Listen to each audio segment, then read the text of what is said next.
मांगो तो तुमको मिलेगा, ढूंढोगे तो खटखटाओ तो तुम्हारे लिए हालेलुया। आइए इस वचन को आज पढ़ते हैं जो कि मत्ती की किताब में है, इसके 7वें अध्याय और 7 पद से लेकर 10 पद तक हम आज मनन करेंगे और कुछ विशेष बातों को मैं यहाँ से आप तक पहुँचाना चाहता हूँ। प्रभु हमारे और आपके बीच में इस रिलेशनशिप को मजबूत करे। आइए पढ़ेंगे मत्ती की किताब उसका 7वां अध्याय, मत्ती की किताब उसका 7वां अध्याय 7 पद से लेकर 10 पद तक। जी हाँ। मांगो तो हाँ, तुम्हें दिया जाएगा, मांगो तो तुमको दिया जाएगा, ढूंढो तो तुम पाओगे, ढूंढोगे तो तुम पाओगे, खटखटाओ तो हाँ, तुम्हारे लिए खोला जाएगा। खटखटाओगे तो तुम्हारे लिए खोल दिया जाएगा। क्योंकि जो कोई मांगता है जो कोई मांगता है उसे मिलता है, उसको मिलता है, और जो ढूंढता है और जो ढूंढता है वह पाता है, वो पाता है, और जो खटखटाता है और जो खटखटाता है उसके लिए खोला जाएगा। उसके लिए ही खोला जाएगा। तुम में से हाँ, ऐसा कौन मनुष्य है तुम में से ऐसा कौन मनुष्य है यदि उसका पुत्र उससे रोटी मांगे यदि उसका बेटा उससे रोटी मांगे तो वह उसे पत्थर दे, तो वो उसको पत्थर दे, या मछली मांगे या मछली मांगे तो उसे सांप दे। तो उसको सांप पकड़ावे। सो 11वां पद भी पढ़ लेंगे। सो जब तुम बुरे होकर हाँ, अपने बच्चों को अच्छी वस्तुएं देना जानते हो, जो तुम बुरे होकर अपने बच्चों को अच्छी वस्तुएं देना जानते हो, तो तुम्हारा स्वर्गीय पिता अपने मांगने वालों को अच्छी वस्तुएं क्यों न देगा, अपने मांगने वालों को अच्छी चीजें क्यों न देगा। क्यों नहीं देगा। Hallelujah, hallelujah. परमेश्वर का दास बताता है, वो कहता है तुम मांगोगे तो तुमको मिलेगा, तुम ढूंढोगे तुमको पा जाओगे, और खटखटाओगे तो तुम्हारे लिए खोल दिया जाएगा। बोले जब तुम संसारिक मनुष्य होते हो तो तुम कभी भी अपने बच्चों को रोटी के बदले पत्थर नहीं देते हो। कभी तुम्हारा बेटा बोलता है पापा मैं मीट खाऊंगा, तो कभी पत्थर हम पकड़ा देते हैं क्या? पापा हम रोटी खाएंगे तो क्या बोलते हैं उसको नहीं दे पाएंगे तुमको, हम कहीं से भी करके कुछ भी करके लेकर आएंगे। बेटा बोलेगा मछली खाएंगे पापा, तो क्या उसको सांप पकड़ा देंगे हम? बिल्कुल नहीं। बाइबल बताती है कि यदि हम संसारिक मनुष्य होकर हड्डी और गोश्त मांस में होकर, ऊपर बैठिए सिस्टर प्लीज, ऊपर बैठिए, सीट बहुत खाली बैठिए। सो बाइबल बताती है यदि हम संसारिक मनुष्य होकर जब हम अपने बच्चों को अच्छी चीजें देना जानते हैं, मेरा बेटा भी, मैं अपने बेटे से बहुत प्यार करता हूँ, हम जितने लोग यहाँ बैठे हैं हम सभी अपने बच्चों से बेटियों से बहुत प्यार करते हैं। और जब हमारा बेटा कुछ मांगता है तो हम क्या करते हैं, भले कैसे भी करके कहीं भी पैसे रखे हो निकाल के क्या करेंगे, लो भाई तुम अपनी इच्छा पूरी करो, तुम खा लो भाई, है ना? जब हम संसारिक मनुष्य होकर हम अपने बेटा बेटियों के लिए इतना कुछ करते हैं, भले हमारा बेटा कुछ भी बोलते, बेटी कुछ भी बोलते, लेकिन हम क्या करते हैं उसके कभी अनहित नहीं करते हैं, हमेशा उसको अपने दिल से लगा कर रखते हैं। वो भले ही बुरा हो, कैसा भी हो, खराब भी हो, लेकिन फिर भी उसको अपने सीने से लगाते हैं क्योंकि वो मेरा बेटा है, उसके हर एक बात को सुनते हैं। अगर कोई बच्चा, अभी तो एक ट्रेंड चला हुआ है ना, कई सारी बस्तियों में बहुत सारा ट्रेंड चलता है, अगर बेटा गुस्सा कर रहा है पापा मुझको मोबाइल चाहिए, पापा कर्जा लाके मोबाइल ला, याद है भाई, पापा मुझे बाइक चाहिए, बोला बेटा रुक किसी कर्जदार को पकड़ के तेरे लिए बाइक लेकर आओ। सो कई बार मैं ये नहीं कहता हूँ कर्ज की बात नहीं बोलो, मैं प्रेम की बात बता रहा हूँ। हम इतना प्रेम करते हैं कि अपने बच्चों के लिए कुछ भी कर जाते हैं, हम अपने बेटा बेटे के लिए कुछ भी कर जाते हैं, हम एक बार भी सोचते कि नहीं देंगे इसको। सो बाइबल बताती है कि जब हम एक संसारिक पिता होकर अपने बच्चों को इतना प्यार करते हैं, इतनी आशीषें करते हैं, इतना कुछ देने के लिए तैयार रहते हैं, तो बाइबल बताती है कि जो स्वर्ग के पिता है, जिसने पूरी दुनिया को बनाया, जिसने सारी कायनात को रचा, वो हमसे इतना प्यार करता है कि वो हमारे लिए हम जो मांगेंगे वो हमारे लिए क्यों करके न देगा। हालेलुया। बहरहाल कई बार हम प्रार्थना करते हैं, प्रार्थनाओं में समय बिताते हैं, और कई लोगों को प्रार्थना में बहुत जल्दी उत्तर मिलता है, मांगते हैं तुरंत मिल जाता है। नए नए आए प्रभु से मांगा, प्रभु ऐसा चाहिए, प्रभु बोला ठीक है तब, और मिल गया। बहुत एक्साइटेड हो गए, और इतना एक्साइटेड हो गए कि 1 महीना के बाद चर्च बंद, 1 महीना के बाद आना बंद। इतनी अच्छी जगह मिल गई, पास्टर जी इधर से जा रहा तो इधर से घूम के चले जाएंगे, बोले पास्टर इधर से आ रहा करके तुम इधर वाला कट मारो, इधर वाला रास्ता मारो, है ना। तो कई बार इतने एक्साइटेड हो जाते हैं। लेकिन पता है, मैं आपको बताऊं कि कई बार हम प्रार्थनाएं करते हैं और उत्तर नहीं मिलता। हम मांगते रहते हैं, हम खटखटाते रहते हैं, हम मांगते रहते हैं, खटखटाते रहते हैं, साल पर साल बीतते रहते हैं, वर्ष पर वर्ष बीतते रहते हैं, लेकिन उत्तर नहीं आता। और कई बार इस वजह से हम नाराज हो जाते हैं, कई बार हम इस वजह से नाराज होते हैं, और कई बार ये हमारे पीछे हटने का कारण बन जाता है। कई बार ये हमारे पीछे हटने का कारण बनता है। हम प्रार्थना तो करते हैं लेकिन आशीषित नहीं होते हैं, हम मांगते तो लेकिन मिल नहीं रहे। लेकिन बाइबल कहती है कि तुम मांगो तो तुमको मिलेगा, तुम ढूंढोगे तो पाओगे, खटखटाओ तो तुम्हारे लिए खोला जाएगा। फिर हम इतने साल से मांग रहे, प्रार्थना कर रहे, सुबह भी प्रार्थना कर रहे, शाम को भी प्रार्थना कर रहे, उपवास करके भी प्रार्थना कर रहे, लेकिन मिलता क्यों नहीं है? बाइबल में लिखा हुआ बात क्या है? झूठा है। बाइबल में लिखा हुआ बात झूठा है, मिलता नहीं है। पास्टर झूठ बोलता है। हर संडे पास्टर क्या करता है? व्हाइट कपड़ा आके पहन के क्या करता है? काला बात बोलता है, झूठा बात बोलता है। ऐसा नहीं है मेरे प्रियो। हमारा परमेश्वर ऐसा परमेश्वर है कि मांगने से बड़ी शीघ्रता के साथ देता है, बड़ी तेजी के साथ देता है, बड़ी तेजी के साथ देता है। लेकिन हमारे और आपकी जो प्रार्थना है, हमारे और आशीष के दरमियान में जो फासला है, हम उसको तय नहीं कर पाते हैं। हमारे और परमेश्वर की जो आशीष है, उसके बीच का जो फासला है, हम उसको तय नहीं कर पाते हैं। परमेश्वर तो सामर्थी है। परमेश्वर यशायाह की किताब में कहता है कि मेरे हाथ ना तो छोटे हैं और ना मेरे कान बहरे हैं। वो परमेश्वर है जो हमेशा अपने कानों को अपने बच्चों पर लगा के रखता है। उसके कान हमेशा धर्मी जन की प्रार्थना की ओर लगे रहते हैं, उनकी दुहाई की ओर लगे रहते हैं। और उसके हाथ इतने मजबूत और इतने शक्तिशाली है कि वो हमेशा अपने हाथों को बढ़ाकर कहता है कि तुम मेरे हाथों में बने रहो, तुम मेरे हाथों में बने रहो, मैं तुमको संभाल कर रखूंगा, मैं तुमको बचा कर रखूंगा, मैं तुम्हारी हिफाजत करूंगा। कोई भी तुमको छोड़ दे लेकिन मैं तुमको नहीं छोड़ूंगा। Hallelujah, hallelujah. लेकिन कई बार हम वचनों को सुनने के बाद, भाषण की बात सुनने के बाद में भी हम प्रार्थना कर रहे हैं, लगातार प्रार्थना कर रहे हैं, उपवास कर रहे हैं, मंडली में आ रहे हैं, लेकिन आशीषें नहीं हो रही हैं। इसका मतलब क्या है? अगर आशीषें नहीं आ रही हैं, यदि आशीषें नहीं आ रही, तो याद रखिए आपके और आशीषों के बीच का जो फासला है, जो डिस्टेंस है, आप उसको तय नहीं कर पा रहे हैं, आप उसको समझ नहीं पा रहे हैं। क्योंकि परमेश्वर आशीषों को तुरंत आप तक पहुंचाने में कुवत रखता है, सामर्थ रखता है, जलाल रखता है। उसका हाथ छोटा नहीं है, वो सामर्थी नहीं है।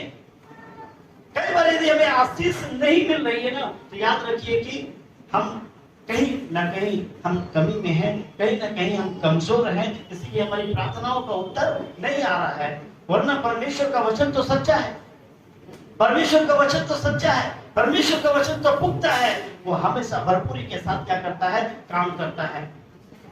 मैं आपको बताऊं, बाइबल में जब आप डैनियल की किताब पढ़ते हैं, निकालना नहीं, बाइबल में जब आप डैनियल की किताब पढ़ते हैं, उसके 10वें अध्याय में परमेश्वर में डैनियल क्या करता है? प्रार्थना करता है। और परमेश्वर कहता है तू प्रार्थना कर, मैं तुमको उत्तर दूंगा, मैं तुमसे बात करूंगा, आने वाले समय के बारे में तुमको बताऊंगा मैं। और डैनियल प्रार्थना कर रहा है। डैनियल पहले दिन उपवास के साथ प्रार्थना करना बैठा है, पूरी प्रार्थना खत्म हो गई, परमेश्वर की ओर से कोई उत्तर नहीं आया। दूसरे दिन भी उपवास करके प्रार्थना कर रहा है, दूसरा दिन भी बीत गया, प्रार्थना का कोई उत्तर नहीं आ रहा है। तीसरा दिन बीत गया, प्रार्थना का कोई उत्तर नहीं आ रहा। इस तरह दिन पर दिन बीतते गए, और 21वां दिन जैसे ही बीता, वैसे ही एक स्वर्गदूत जो है बड़े सामर्थ के साथ उतरा और डैनियल से बात करने लगा। डैनियल ने पूछा, तुझे आने में इतनी देर क्यों हुई? तूने मेरी प्रार्थना का उत्तर इतनी देर से क्यों दिया? तूने मेरी प्रार्थना का उत्तर इतनी देर से क्यों दिया? तू तो मेरी प्रार्थना को बड़ी तत्परता से सुनता, तेरा वचन में लिखा है तो धर्मी की ओर अपने कानों को लगा कर रखता है।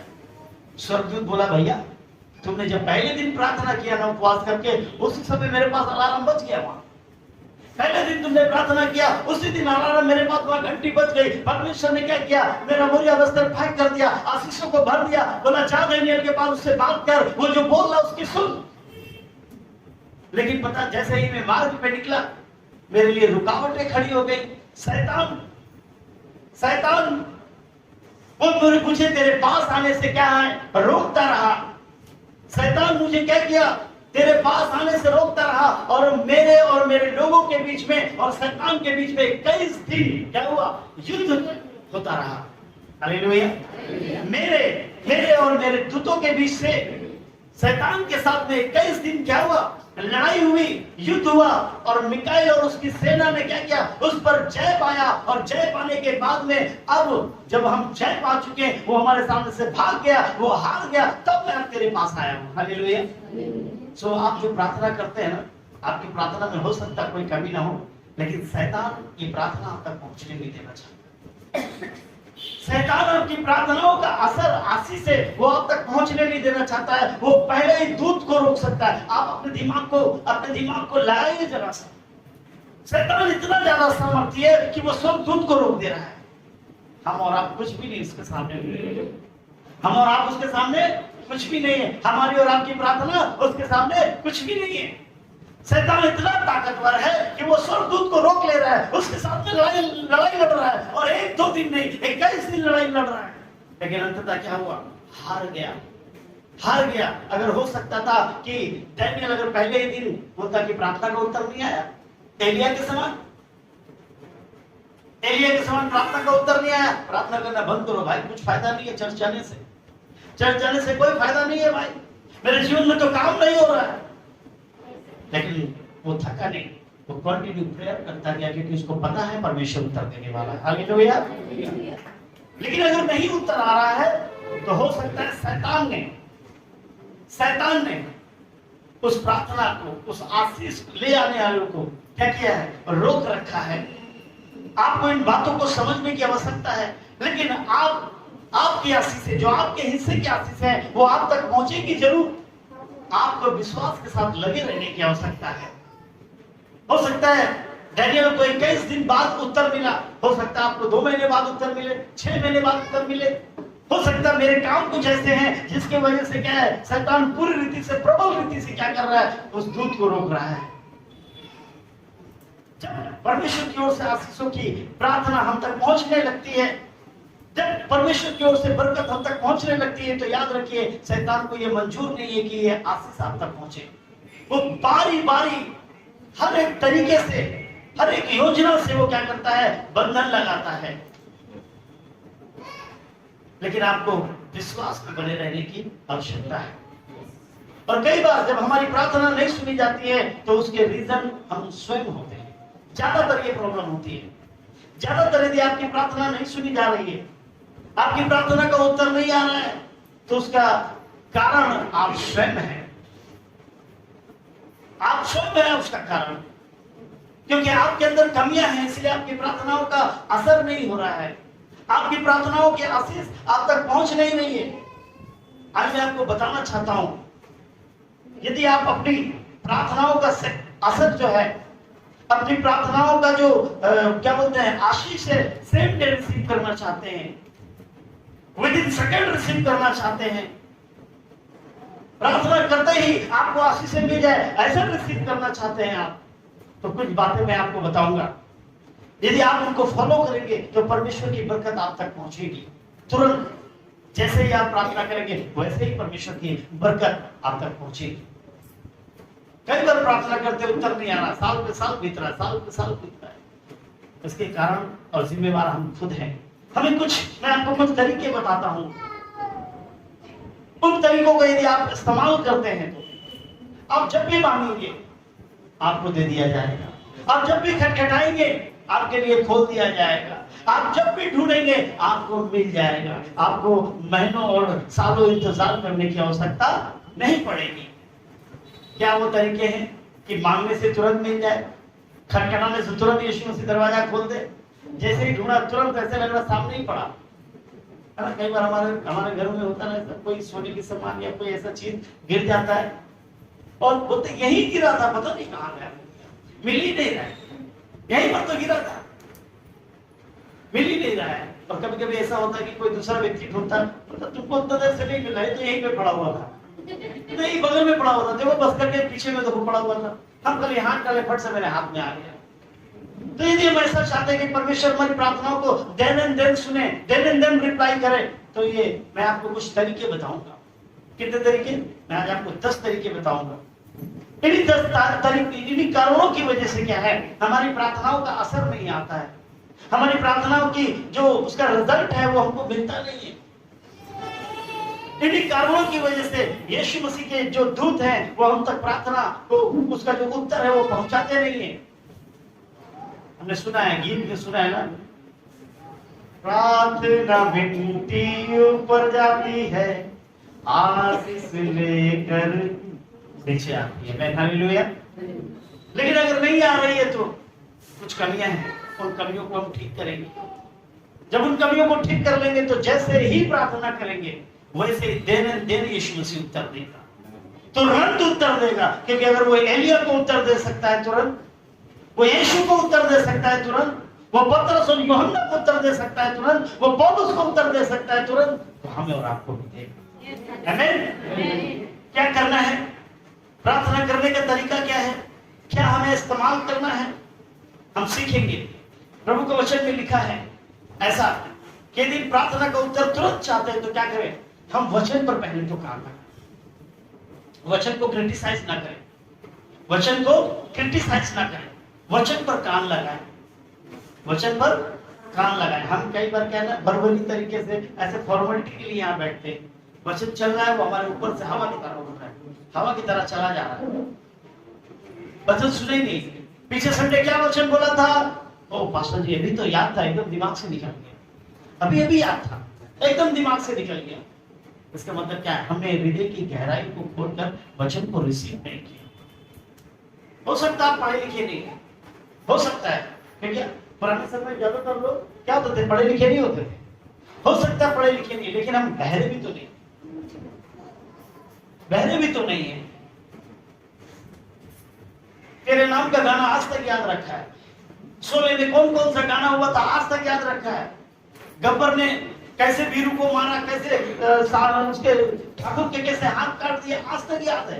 क्यों पता है? क्योंकि आपने उसको कॉन्सेंट्रेट करके सुना था, आपने उसको कॉन्सेंट्रेट करके सुना था। लेकिन वचन याद नहीं है क्योंकि उस पर कॉन्सेंट्रेशन नहीं है आपका, उस पर आपका फोकस नहीं है।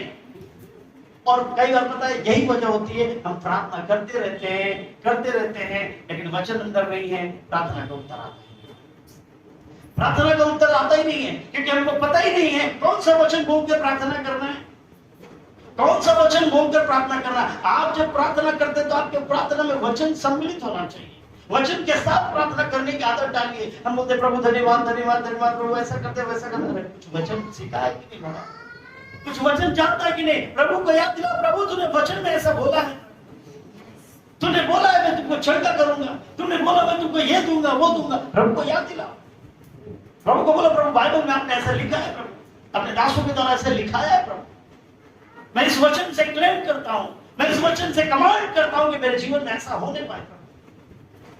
क्योंकि आपके जीवन में वचन नहीं है, आप वचन को भूल बैठे हैं और आप वचन को सुनते नहीं है। बाइबल कहती है नीति वचन 16 और 18 में जब आप पढ़ते हैं, नीति वचन की किताब 16 और 18 को जब आप पढ़ते हैं तो प्रभु का वचन वहां लिखा हुआ इस तरह है ना, क्या लिखा हुआ? विनाश से पहले गर्भ और आई थिंक 18 का 16 है, सॉरी आप एक काम कीजिए, प्रेरितों का किताब पढ़िए, प्रेरितों 2:36,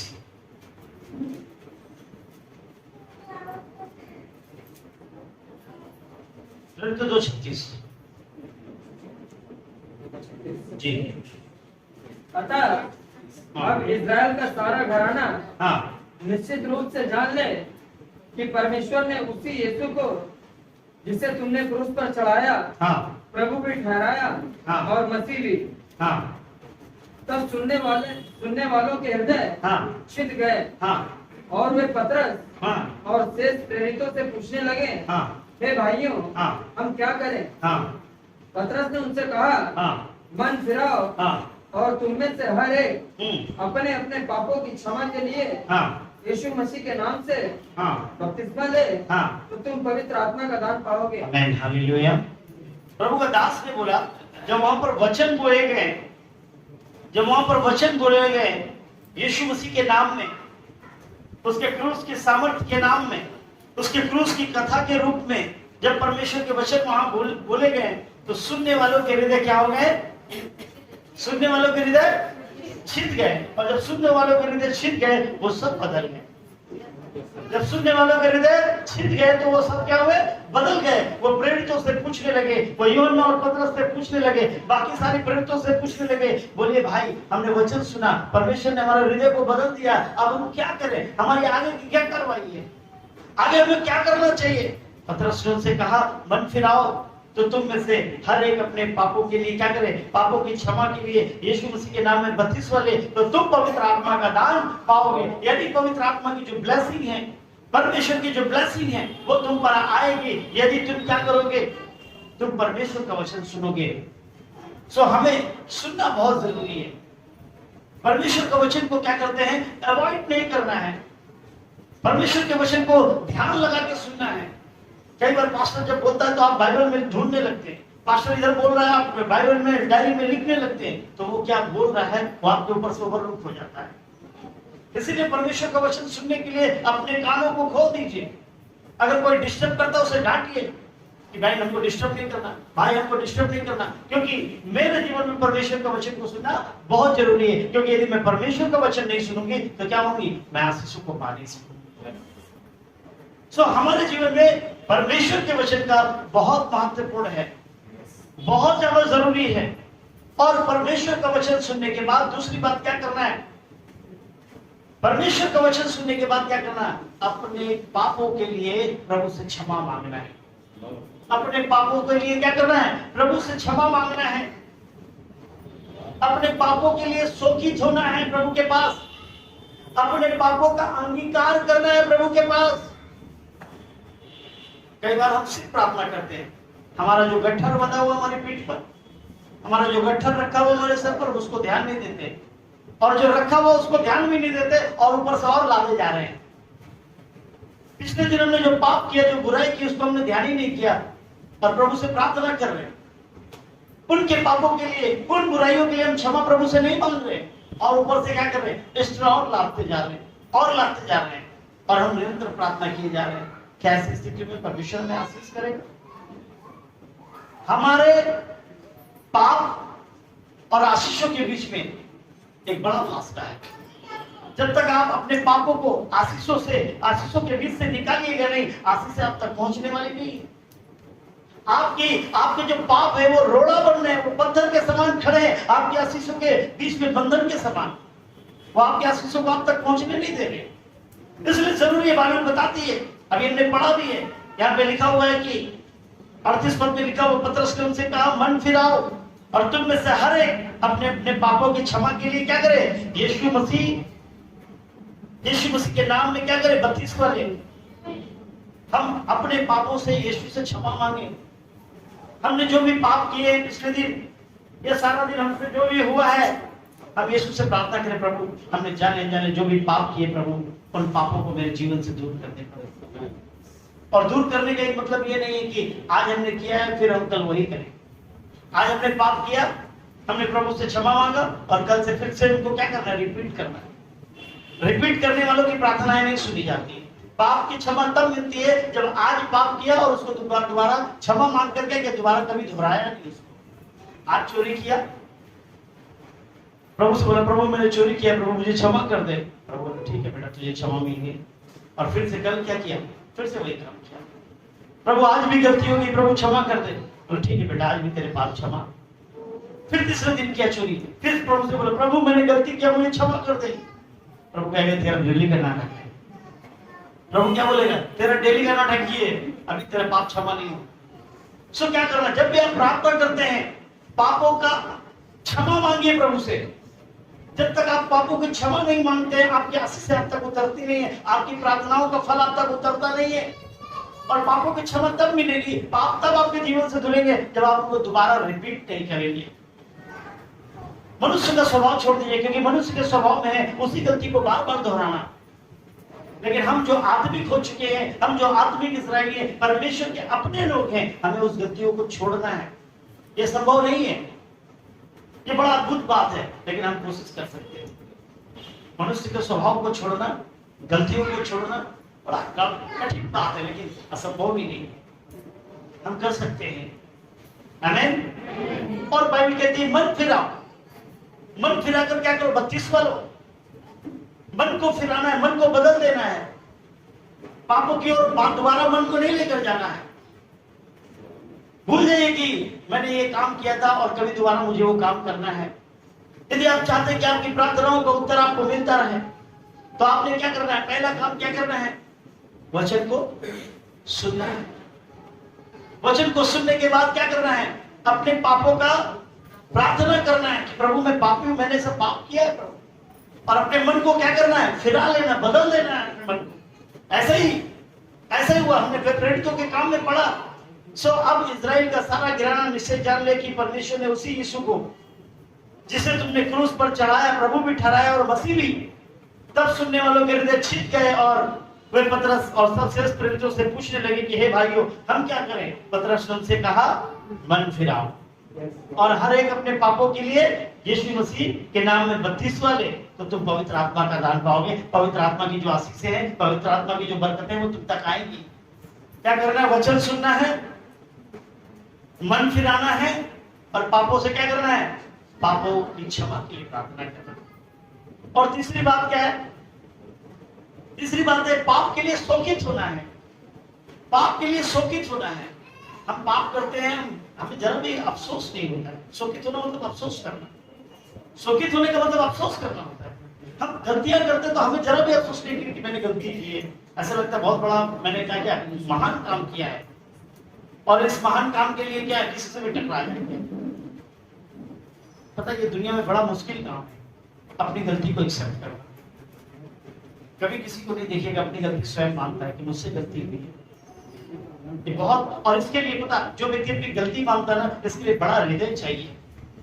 इसके लिए बड़ा हृदय चाहिए, गलती को स्वीकार करने के लिए बड़ा हृदय चाहिए। और छोटे लोग कभी इस गलती को स्वीकार नहीं करते कि मुझसे गलतियां हुई। जो हीन है ना, जो शैतान की ओर से है ना, वो कभी भी अपनी गलतियों को स्वीकार नहीं करेंगे। लेकिन जो प्रभु में है, जो प्रभु के लोग हैं, जिनके अंदर परमेश्वर ने सॉफ्ट हार्ट दिया है, एक परिवर्तन का हृदय दिया है, वो अपनी गलतियों को स्वीकार करेंगे। हमें अपनी गलतियों के लिए क्या करना है? शोकित होना है। जैसा की किताब जब आप पढ़ते हैं उसके 6 और 5 में ऐसा कहता है, हाय प्रभु मैं पापी हूं प्रभु। यशायाह इतना बड़ा नबी, इतना बड़ा भविष्यवक्ता, वो परमेश्वर से क्या करता है? शोक करता है कि मैं पापी हूं, मैं पाप करता हूं प्रभु। अय्यूब शोक करता है, कहता है मैं पाप से अपनी मां के गर्भ में आया और मैं पाप से ही उत्पन्न हुआ हूं। सो मेरे प्रियो, हमें क्या करना चाहिए? चौथी बात क्या करना है? हमें अपने पाप के लिए शोकित होना है। हमें अपने पाप के लिए क्या करना है? स्मरण करना, उसको याद करना कि मैंने पाप किया है, ये मुझसे गलती हुई है। शोक बनाना कि मैं पाप करता हूं, मैंने पाप किया था, मैंने परमेश्वर के वचन के विरोध में पाप किया था। मैंने, बाइबल कहती है फिर उस पाप को अंगीकार कर लो। शोक बनाओ पहले उसको कि तुमसे पाप हुआ है, तुमने गलती की है, और फिर उसको क्या करो? अंगीकार करो। बाइबल कहती है पहला यूहन्ना 1 और 9 जब आप पढ़ते हैं तो वहां पर ऐसे लिखा हुआ है, पहला यूहन्ना 1 और 9 में ऐसा लिखा हुआ है, यदि हम अपने पापों को मान लें तो वह हमारे पापों को क्षमा करने और हमें सब अधर्म से शुद्ध करने में विश्वास योग्य है और धर्मी है। यदि हम अपने पापों को मान लें कि हाँ प्रभु पिछले दिन मेरे से ये पाप हुआ, हाँ प्रभु मैंने ये पाप किया, मैं इस पाप के लिए शोकित होता हूँ प्रभु और अपने पापों से क्षमा मांगता हूँ प्रभु। पापों के लिए प्रार्थना करना है, पापों के लिए शोकित होना है, पापों के लिए अंगीकार करना है। ऐसे पाप क्षमा नहीं होते। सिर्फ बोलते प्रभु मेरे पाप क्षमा कर दीजिए, प्रभु बोला ठीक है क्या फ्री में, मुफ्त है क्या? चाइना बाजार है क्या कि कुछ भी आया और मांग लिया? फ्री में मिल रहा है। पाप के लिए, पाप का बहुत कैटेगरीज है और पाप के लिए इन 3 स्टेज से आपको गुजरना है। पहले तो क्या करना है? क्षमा मांगना है, उसके लिए शोकित होना और अंगीकार करना है उसके लिए। अभी कहती है कि यदि हम पापी हैं तो हमें अपने पापों को मान ले। यदि हम अपने पापों को मान लेंगे तो परमेश्वर हमें क्षमा करेगा, क्योंकि वो सारे अधर्मों को क्षमा करने के विश्वास योग्य है। हमें मानना चाहिए परमेश्वर के सामने कि प्रभु हम पापी हैं। कई बार हम अपने पापों को मानते नहीं हैं, कई बार हम उनके लिए शोक नहीं करते हैं, हम पश्चाताप नहीं करते हैं, कई बार हम उनके लिए प्रार्थना नहीं करते हैं, और इसीलिए जो प्रार्थना हम लगातार कर रहे हैं ना, उनका उत्तर हम तक नहीं पहुंच रहा है। उनका उत्तर हम तक नहीं पहुंच रहा है। यहाँ पर गए, बहुत अच्छा से प्रार्थना करके गए, चर्च की दहलीज को पार किया, फिर से वही पुराने जीवन का काम करने लगे। घर में गए, घर के माहौल में शामिल हुए, फिर से वही पुराना जीवन का काम करने लगे। ऐसे परमेश्वर आपकी प्रार्थना सुनेगा? आपने पहले से भी तो लाद रखा था और दिन प्रतिदिन उसके ऊपर लादते जा रहे हैं। पहले वो सिर्फ एक मिट्टी का ढेर हुआ करता था, लेकिन अब एक पहाड़ सा खड़ा हो गया है। उसको तो काट के गिराना पड़ेगा, उसको काट के निकालना पड़ेगा आपके जीवन से। उसके बाद छठी बात बताता है परमेश्वर को वचन कि प्रार्थना करें परमेश्वर की दया के लिए। जैसा लूका की किताब 18 और 10 से 13 में लिखा हुआ है। जब आप लूका की किताब पढ़ते हैं, उसके 18वें अध्याय में 10 पद से लेकर 13 पद तक वहां लिखा हुआ है कि दो मनुष्य मंदिर में प्रार्थना करने के लिए आए। एक फरीसी था और दूसरा चुंगी लेने वाला। फरीसी खड़ा होकर अपने मन में यूं प्रार्थना करने लगा कि हे मेरे परमेश्वर, मैं तेरा धन्यवाद करता हूं कि मैं और मनुष्यों के नहीं अंधेर करने वाला, अन्यायी और व्यभिचारी नहीं हूं, और न ही इस चुंगी लेने वाले के समान हूं। मैं सप्ताह में 2 बार उपवास करता हूं, अपनी सब कमाई का 10वां अंश भी तुझे देता हूं। परंतु चुंगी लेने वाले ने दूर खड़े होकर स्वर्ग की ओर आंखें उठाना भी न चाहा, वरना अपनी छाती पीट पीट कर क्या कहा, परमेश्वर मुझ पापी पर दया कर। प्रभु से बोलना, प्रभु मुझ पर दया कर। क्या आप दया के लिए परमेश्वर की प्रार्थना करते हैं?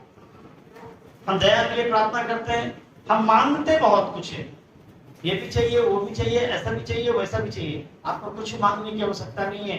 प्रभु जानता है कि क्या कमी है आपके जीवन में। आपको कुछ मांगने की आवश्यकता नहीं, मांगना बंद कर दीजिए। हर दिन बस आपकी यही प्रार्थना होना चाहिए कि यीशु मुझ पर दया कर दे, यीशु मुझ पर दया कर दे। उसकी दया, परमेश्वर के वचन में लिखा हुआ ना कि उसका अनुग्रह हमारे लिए काफी है। उसका अनुग्रह हमारे लिए काफी है। आपको मांगने की जरूरत नहीं पड़ेगी। परमेश्वर का वचन कहता है कि आप जब उसकी दया पर हो जाएगी ना, जैसे ही आप खटखटाएंगे तुरंत खुलेगा, जैसे ही आप मांगेंगे तुरंत हाथ पर गिरेगा, जैसे आप ढूंढेंगे तुरंत मिलेगा, क्योंकि उसकी दया है आप पर। और अगर दया नहीं है ना तो मांगते रह जाएंगे, मांगते रहेंगे, खटखटाते रहेंगे, सालों साल बीत जाएगा, बुढ़े हो जाएंगे, मिलेगा ही नहीं। लास्ट में बोलेंगे अंगूर खट्टे हैं। यीशु मसीह अच्छा नहीं है, यीशु मसीह तो बहुत महान है। हम में कहीं कमियां हैं भाई, हमें कहीं कमियां हैं। हमें अपनी कमी को दूर करना है, हमें अपनी कमियों को दूर करना है। और बाइबल क्या बताती है? हमें 7वीं बात बताती है कि हमें संगति करना है, मसीह संगति करना है।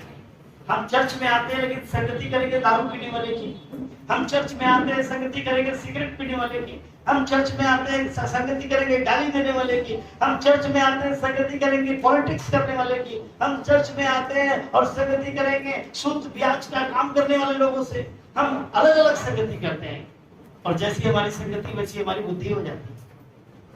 यदि मसीह को कुछ पाना चाहते हो ना तो मसीह संगति करो। यदि मसीह से कुछ पाना चाहते हो तो मसीह संगति करना शुरू कर दो। मसीह संगति कैसे होगी भैया? संडे चर्च आ गए, बहुत पास्टर जी पर बहुत बड़ा एहसान कर दिया। संडे अगर चर्च आ गए तो पास्टर जी पर बहुत बड़ा एहसान कर दिया। किसी के घर में प्रार्थना में नहीं जाएंगे हम किसी के दरवाजे क्यों जाए, हम किसी के साथ में क्यों जाए? बस मेरा चर्च तक रिश्ता है, बस वहीं तक रहेंगे, इससे ज्यादा हमारा कोई भी रिश्ता नहीं है। अगर किसी से नोक झोंक हो गई तो पक्का उसके घर नहीं जाएंगे। बाइबल कहती है तुम मसीह हो ना, मसीह में तुम्हारा चुनाव हुआ है ना, तो मसीह संगतियां करना चालू करें। मसीहों के घर जाओ, मसीहों के साथ मिलो। और मिलने का मतलब ये नहीं है, मैं पिछले दिन बता रहा हूँ शुक्रवार की प्रार्थना में, मिलने का मतलब ये नहीं है कि वो बाहरी गोसिप करो, फालतू की गोसिप करो। भाई पता है तुमको फलना का बेटी ठीक नहीं है, फलना का आदमी ठीक नहीं है, फलना का ससुर बहुत अच्छा है, फलना का सास ठीक नहीं है, हमेशा गाली बकती रहती है अपने बहू को। उसको तो कीड़े पड़े। उसका देखना प्रभु क्या एक दिन अंजाम करेगा।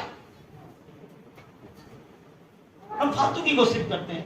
परमेश्वर के वचन में लिखा है मसीह संगति करते हो तो मसीह के नाम को ऊंचा करो, परमेश्वर के वचन की डिस्कस किया करो, एक दूसरे की चुगली मत किया करो, एक दूसरे पर दोष मत लगाया करो।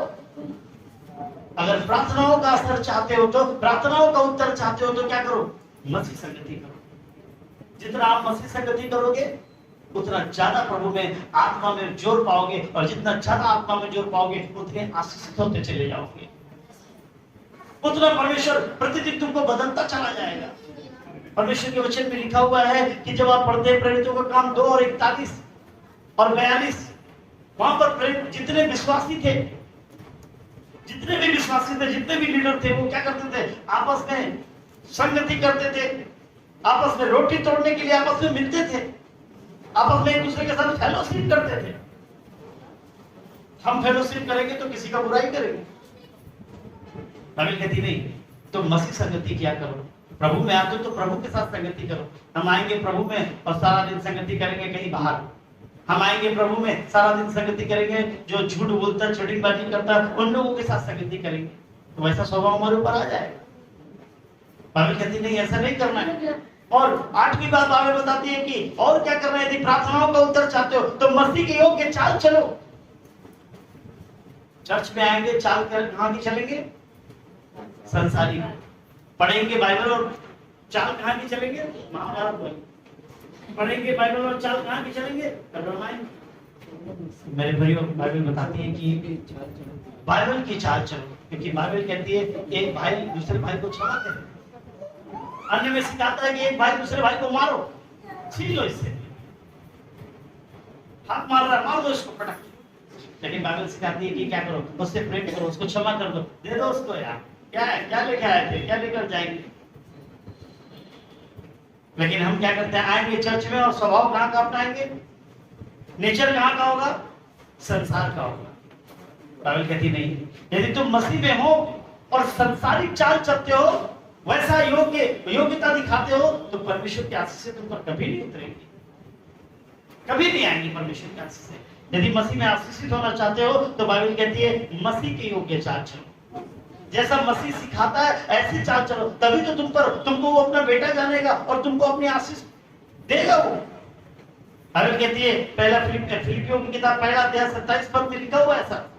फिलिपियों की किताब 1 अध्याय 27 पद क्या लिखा हुआ ब्रदर, ऐसा लिखा हुआ है ना, केवल इतना करो कि तुम्हारा चाल चलन मसीह के सुसमाचार के योग्य हो, कि चाहे मैं आकर तुम्हें देखूं, चाहे ना भी आऊं, तो तुम्हारे विषय यह सुनूं कि तुम आत्मा में स्थिर हो और एक चित्त होकर सुसमाचार के विश्वास के लिए परिश्रम करते रहते हो। और जब आप पढ़ते हैं इफिसियों की किताब 4 और 1 पढ़ते हैं, जब इफिसियों की किताब 4:1 पढ़ते हैं तो वहां पे लिखा हुआ है, मैं जो प्रभु में बंधुआ हूं तुमसे विनती करता हूं कि जिस बुलाहट से तुम बुलाए गए हो उसके योग्य चाल चलो। हम यदि मसीह में हैं तो हमारी चाल भी मसीह के तरीके से होनी चाहिए। अगर आप मसीह में हैं, चाल आप रखेंगे बाहर वाली, तो कैसे आशीष होगी। यदि आप मसीह में हैं, चाल रखेंगे संसार वाली, तो आशीष नहीं आएगी। जितना भी प्रार्थना कर लीजिए, जितनी भी प्रार्थना कर लीजिए, यदि आप मसीह में अपनी प्रार्थनाओं का उत्तर चाहते हैं तो आपको योग्य चाल चलनी होगी जैसा हमारा मसीह चलता है। 9वीं बात बताता है कि यदि हम परमेश्वर में आशीषित होना चाहते हैं, प्रार्थनाओं का उत्तर चाहते हैं, तो क्या करें। 9वीं बात, हम क्या करें, भेंट देना शुरू करें। क्या करें, भेंट देना शुरू करें। ये सुनने में बड़ा ऑड लगता है, कुछ लोगों के लिए बड़ा ऑड वर्ड है। अरे पास्टर जी भेंट के बारे में हमेशा बताते हैं, अरे पढ़ तो बाइबल पढ़ो तभी तो तुमको समझ में आएगा। तुम बाइबल का ज्ञान नहीं रखते तो इसीलिए तुमको बारी चीजों की बातें समझ में आती है, बाइबल की बात तुम समझते ही नहीं। बाइबल कहती है भेंट दिया करो, परमेश्वर के सम्मुख अपने दान और अपने दशमांश को लाया करो, ये आशीष का मुख्य स्रोत है। बाइबल कहती है मलाकी की किताब में 3 और 10 में कहता है कि तुम परमेश्वर के सम्मुख सारे दान और दशमांश को लेकर आओ, परमेश्वर के भंडार में सारी चीजों की भरपूरी रहे, तब तुम देखो मैं तुम्हारे लिए आकाश की झरोखों को खोलूंगा और तुम पर अपना पार आशीष की वर्षा करूंगा। हम दान देते नहीं, हम अपने हाथों को सिकोड़ के रखते हैं और रोज प्रार्थना करेंगे। हाथों को रखेंगे सिकोड़ कर और प्रार्थना करेंगे रोज।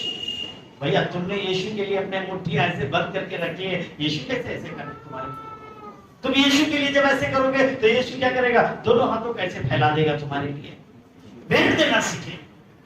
प्रार्थनाओं का उत्तर नहीं आ रहा, आप भेंट चोरी करते हैं, आप दशमांश चोरी करते हैं। हमें चाहिए कि अपनी भेंट और अपने दशमांश को हम पूर्णतः ईमानदारी के साथ परमेश्वर के सम्मुख लेकर आए। जब आप नीति वचन पढ़ते हैं 18 और 16 पर, तो वहां लिखा हुआ कि भेंट मनुष्य के लिए मार्गों को खोल देती है। ऐसा लिखा हुआ है, झूठ बोल रहा हूं? ऐसे लिखा हुआ ना? 18 और 16 पढ़ेगी, क्या लिखा हुआ है? नीति वचन 18 16 है, कोई ताकतवर पढ़ सके? नीति वचन 18 16। भेंट मनुष्य के लिए, भेंट मनुष्य के लिए मार्ग खोल सकती है। ठीक से पढ़िए। भेंट मनुष्य के लिए मार्ग खोल देती है। शक्ति नहीं है, देती है। और इसे बड़े लोगों के सामने पहुंचाती है। और उसको बड़े लोगों के सामने पहुंचाती, मतलब भेंट क्या है? रास्ता भी खोलेगी और तुमको प्रतिष्ठित भी बना देगी। भेंट जब तुम परमेश्वर के लिए देते हो ना, जो दान और दशमांश देते हो ना, वो तुम्हारे लिए क्या करेगा? मार्ग को भी खोलेगा, मार्ग के पत्थर भी हटा देगा और क्या करेगा? तुमको ऊंचाई पर लेकर जाएगा। और बाबा पास्टर जी को देंगे, मेरा महीना कैसे चलेगा? पास्टर तो ऐसे ही बोलता रहता है, पास्टर तो ऐसे ही बोलता रहता है। नहीं मेरे प्रियो, आप जो भी देते हो परमेश्वर के लिए, मेरे लिए नहीं, परमेश्वर की कलीसियाओं के लिए। अभी पिछले दिन परमेश्वर ने हमें मदद किया। आप लोगों की जो भेंटें आती हैं, आप लोगों की जो मदद आती है, आप लोगों की जो सहायता आती है, उस सहायता के जरिए परमेश्वर ने मदद किया कि हमने सरकारपुर की कलीसिया के लिए एक छोटी सी मदद हम मुहैया करा पाए। सरकारपुर की कलीसिया के लिए हमने छोटी सी मदद मुहैया कराई। ये कैसे हुआ? मैंने किया। आप जो भेंट देते हैं, परमेश्वर ने क्या किया? उसके जरिए काम किया है। आमीन आमीन आमीन। जो भेंट हमारे लिए मार्ग खोलती है, हमें प्रतिष्ठित करती है, हमारे लिए आकाश के झरोखों को खोल देती है। इसलिए आज से क्या करना है? भेंट को चोरी नहीं करना है, दान दशमांश को चोरी नहीं करना है। खुले मन से दीजिए और ये मत सोचिए कि मेरा क्या होगा। तुम्हारा तो चलाने वाला परमेश्वर है, तुमको परमेश्वर देगा। तुम परमेश्वर में जो 1 रुपया बोओगे ना, वो 1000 गुना फल लेकर 1000 के रूप में तुम्हारे पास वापस आएगा। और 10वीं बात क्या है पता है? 10वीं बात यह है कि हमें क्या करना पता है? प्रभु के लिए गवाह बनना है। पिछले दिन छोटी सी आशीष किया, दबा के बैठे हुए, खींचे दबा के बैठे हुए। पिछले दिन आशीष हुई है, दबा के बैठे हुए। यीशु मसीह के सामने बोलना उचित नहीं समझा। यीशु भी बहुत चला के बोला, पिछले दिन तुम्हारे साथ इतना बड़ा काम किया, तुम उसको दबा के बैठे हुए, इसलिए दोबारा नहीं करूंगा। अब दोबारा नहीं करूंगा। दोबारा तुम कितना भी प्रार्थना करो, मैं ऊपर से आशीष नहीं भेजूंगा। गवाही चोर है हम लोग, गवाही चोर है हम लोग। हमें कहते हैं हमें गवाहियों को बताना है। यीशु मसीह में हमें गवाह बनने, चाहे छोटी सी हो चाहे बड़ी। हम सोचते बड़ी गवाही होगी तभी बोलेंगे। पहाड़ के समान गवाही चाहिए क्या?